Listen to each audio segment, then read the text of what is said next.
Well, here I am playing La Foi et le Glaive, and yeah, just about ready to do the scoring of the religious turn, but I've placed the pieces, and to tell you the truth, I'm screwing up left and right, and it's beginning to worry me. Just miscounting the priests before I did the turn and whatever. I feel like I'm kind of losing the thread of concentration that allows me to handle a game like this. I don't know if I've ever played out a dip game to its bitter end. Anyway, we'll see where we get here. I may be, I don't know how long this is going to keep going. And here we have what comes down to guesses as to what's going on point-wise, but you have the Vikings now surpassing the Mazdians, and Islam, well, kind of falling back actually a little bit. So the gains have been made, religiously at least, as far as I can tell if I'm doing things right. More Viking at the expense of the Mazdians than anything else. But I forgot this one, and I'm really having a tough time of it. The game's hard all the time to keep track of these, and coming back to it after a couple of days of not playing, it's hard to get into these patterns correctly.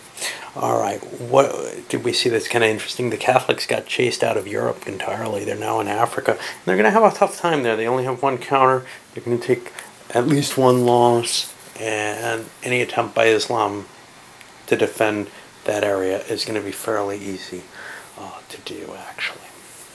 We'll see how the armies take care of things. Well, I just jumped in and handled the actual whole combat phase rather than going into any detail. Oh, I forgot about this. We got some Vikings that have to withdraw. Now, those Vikings could have jumped into Carpathia. Good and bad about that, the possibilities. Well, it would definitely be viewed as a stab by the shamanistic avars, so you don't really want to anger your ally for a limited gain, especially one that you're planning on using to help you gain ground. And this is sort of the Islamic avenue into the south, so it may be okay that they're there and just push forward in the north. We see Persians cracking up here. Here, the line's beginning to form. Got a Islamic unit slipping through here. I'll count the priests and put new ones on the board. Keep going. Try to push through this as fast as possible to get to a point where I can say, yeah, I'm pretty sure I know what's happening.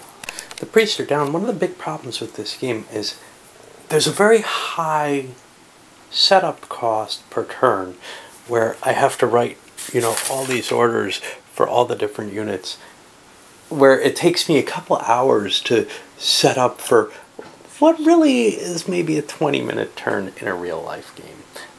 I have the same kind of issues with something like Europa Universalis, where there's a lot of economic phases that have to be tracked out.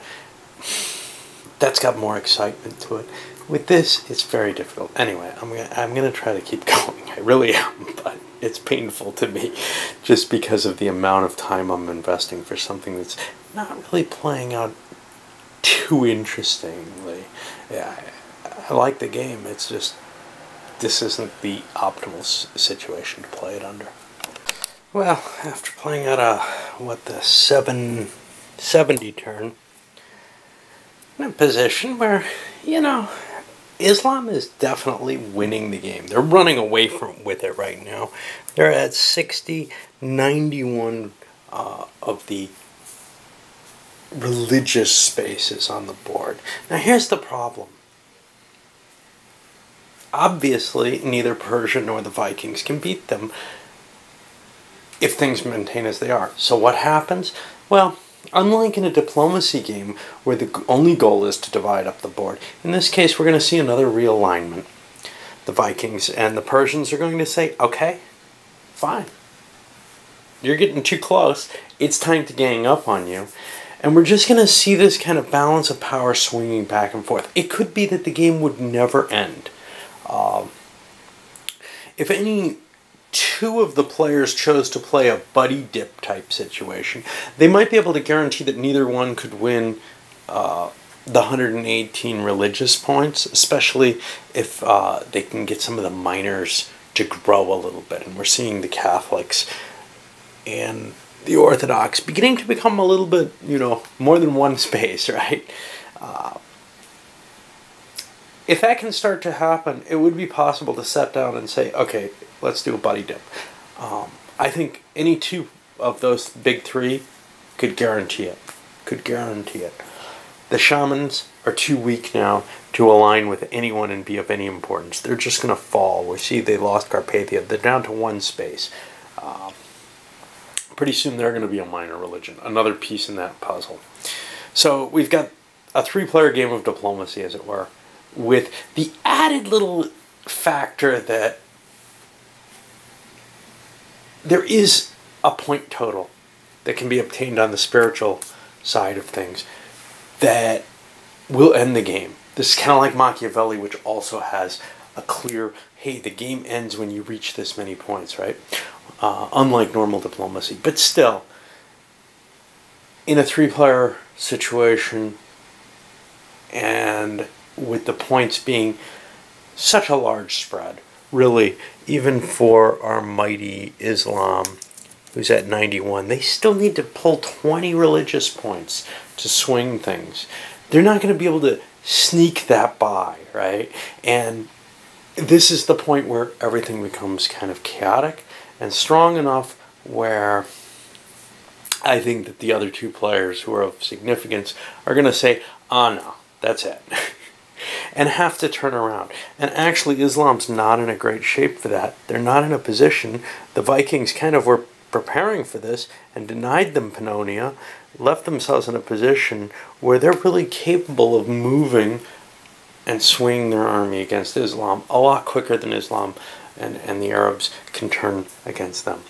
City-wise, well, the Avars have taken the brunt of the cost out of all of this, although definitely the Persians have lost a couple of cities, and that puts them in a much weaker position. And likewise, the Arabs have gained a couple, and you'll see they got one in Palestine.